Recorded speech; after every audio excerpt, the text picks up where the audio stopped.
global demand for fish is increasing every year. What about the future?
The oceans are bountiful, they nurture life, they provide infinite resources.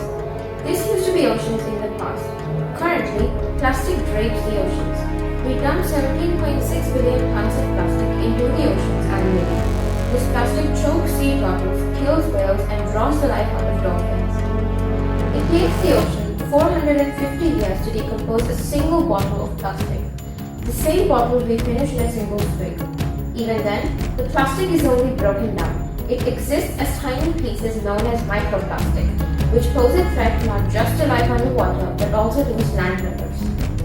Throwaway plastic is tugging at the life force of our oceans. If we don't act soon, it will diminish and disappear forever.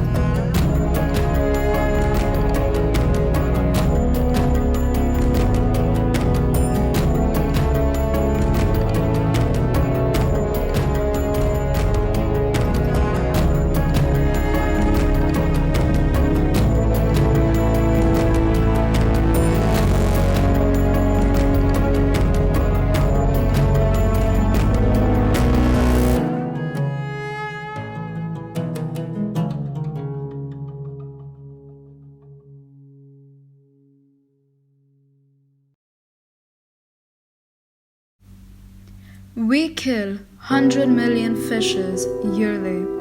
By 2050, we will have the sea filled with more plastic than fishes. By Cy Montgomery.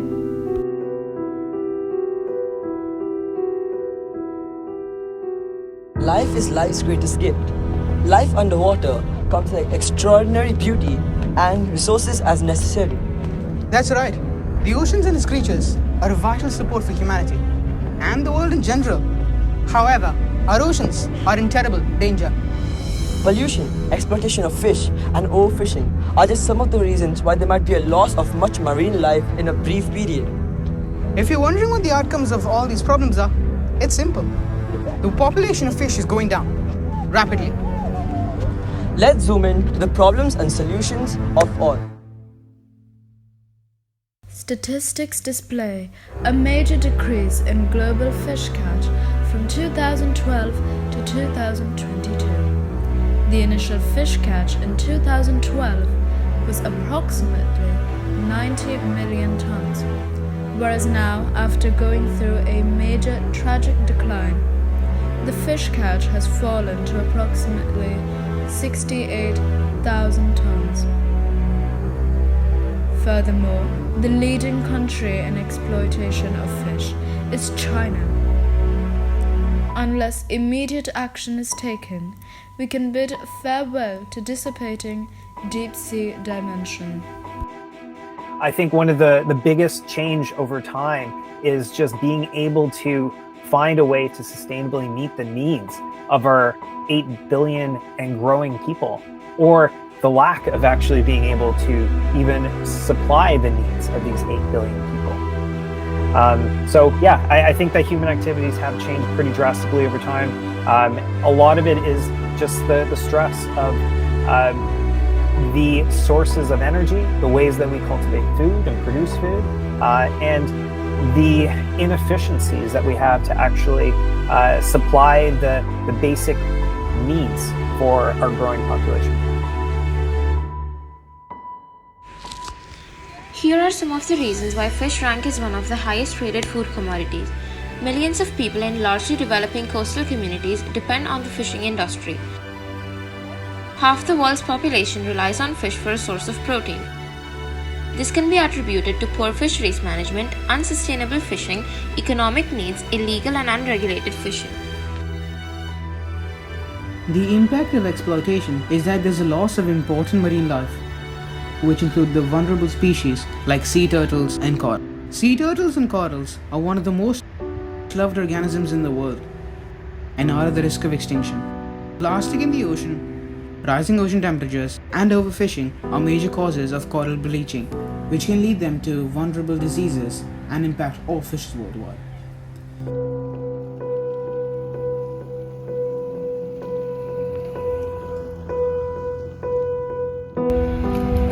Another impact of the exploitation of fish is that it creates an imbalance in the food. As the top predators or other normal predators get their food sources into decline, this not only affects them but also the other populations of fish or other predators as well. This small imbalance in one food chain not only affects that one food chain but also has a massive effect on the food web and populations of other fish as a whole. We are now well aware of the massive decline of marine ecosystem is facing. So what causes the reduction in fish population? It not only affects the balance of life in our oceans, but also the social and economic well-being of coastal communities. Furthermore, another major reason is overfishing. One of the causes of overfishing, or some of them include difficulties in regulating areas due to lack of resources, lack of knowledge regarding quotas and fish populations in a universal standard, and lastly, our marine ecosystems are not very protected. A little over 1.5% of our fishing areas are known as protected areas. However, these are still open to fishermen. And to support this, unreported fishing is impossible to track. Now with us Ms. Sophie, who is the head of exploitation at Seafood Souk. Seafood Souk is one of the leading digital ecosystems in the seafood industry. Please introduce yourself and tell us a little bit about your company and what you're aiming for. Okay, so yeah, my name is Sophie. I'm head of SMS Trace, and our company is on a mission to make seafood more sustainable and traceable. Ultimately, we are on a mission to provide a sustainable future for our oceans and the food source that we rely on from there.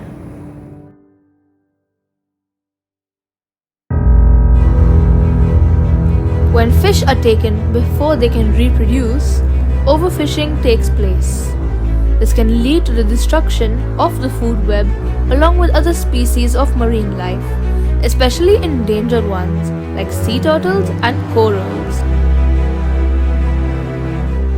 How has human activities threatened marine ecosystems in our history? Have things changed since? Yeah, I mean, there's definitely a lot of figures out there on how things have got worse over the years. I'm sure you saw the Seaspiracy documentary on Netflix. So, you know, we are overfishing, there's a lot of pollution, there's bycatch. So there's not just the fact that we're overfishing the seafood that we eat, but there's also different species getting harmed and caught up in there depending on if you're a good, responsible fisherman or not. So yeah, there's definitely been a lot of statistics that we need to work on, and that's what we're hoping to do here with our work. I could not have imagined such a big change because I've heard in our EM classes also we learn about the ocean and how we are supposed to preserve it. Yeah. And the ENSO effect. We learn about it all. What happens if exploitation or overfishing continues? Removal of essential predators, poor coral reef health, growth of algae, the threat to local food sources, financial losses, an utter imbalance of marine ecosystems, and the rise of endangered species. Yeah, I mean, for some figures for you as well, I think annually of all the seafood caught, 10% of that is bycatch. So that's things that we're not supposed to be catching. So that can be turtles, dolphins, whales, things that then just often get put back out to sea. So yeah, we need to really work on protecting that and reducing those numbers. Yeah. So I came to find out that less than 10% of fishes still survive in UAE waters, and which is an amount considered critically endangered by the UAE government. Are there any possibilities that we can face worldwide crisis? Yeah, the UAE, if we focus on that region, 90% of seafood here is imported, so most of it's coming from internationally. You've got a lot of aquaculture projects here, so land fishing and things like that. So that's doing a lot to protect the local wild seafood. When it comes to Dubai, what's really important is then focusing on where they can responsibly source from, and this is where our traceability comes into it. So they can see where their fish is coming from, how it was caught, and then they can track the journey all the way through from when it was caught to when it's on a plate at a restaurant here. I'm sure this collaboration is significantly going to benefit life underwater and in some way life on land as well. Definitely. Is there any other message you would like to convey to our audience through this documentary? I think the most important thing is that people just ask questions, and I think what's great is over the last year, especially since Seaspiracy came out, people are starting to wonder, where's our seafood coming from? I think asking those questions are really important. So when you go to a restaurant, asking, is there any traceability? When you go to the supermarket, having a look to see, because soon, we're already in restaurants, in supermarkets with this traceability technology, and we just really want people to be aware of it and start learning a little bit more and reading into it, because ultimately it's down to us. We make the decisions, and just to really take care of what we choose to eat. Thank you very much for your time, Ms. Sophie. All right, thank you. Strategies to maintain marine species. Drift nets are banned in many countries due to their high rates of bycatch. Quotas can be imposed by governments and other multinational bodies to limit the numbers caught for each type of fish. Fish populations can be allowed to rise to maintain balance before they are fished. Fishing of whales can be controlled or prohibited to ensure safety for whales. Coral bleaching can be managed to protect coral reefs. Areas where endangered or rare fish species can be found can be protected. Another solution to increase fish population, which can be implemented by the government, is aquaculture. Certain endangered species like the Gadney sharks, or even the starry sturgeons can be breeded in a particular area. Rules and regulations can then be established to avoid exploitation or even fishing in that particular region. So, in my opinion, the biggest change in human activity over time that's been threatening our environment is the way that we produce energy for such a growing population. Primarily, this is the use of fossil fuels, such as coal, oil, and natural gas. You have to consider the amount of people that are here on this planet. And the more people that we bring out of poverty and also getting access to traveling, that is going to take a tremendous amount of energy. And currently, the dominant source of that is coming from a non-renewable source. Additionally, and even older, a big threat to our current ecosystems is our farming and food cultivation. This is one of our most oldest practices. And with more and more people on this earth, we are drastically changing the way that our land is and how it has been. So land change, use of fertilizers and other inputs on our ecosystem, the types of plants and animals that we're raising for food, the transportation of all this food throughout, the overconsumption of food in certain parts of the world, and the underconsumption of food needs in certain parts of the world. And lastly is waste. A lot of food is wasted and resources is wasted in not only the production of the food, but also the transportation and the end of life consumption. all of that is wasted resources, and all of that is stress that's been put on our ecosystem. Shop wisely. By buying items that benefit our environment, we lessen the demand for products that harm our environment. Reduce vehicle pollution. You might be wondering how. Well, it's rather simple. Use fuel-efficient vehicles or ride a bike. A cleaner environment leads to the healthier growth of life, including the marine ecosystems. To add to this, we can use less energy.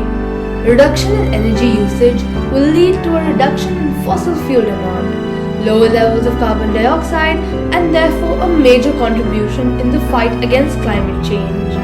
All of these factors link back to the preservation of valuable and delicate oceans and fisheries. Fish responsibly. There are rules and regulations to ensure safe fishing. Example, the catch and release rule. These safe practices enable a better well-being for fish and keep a larger population of them alive.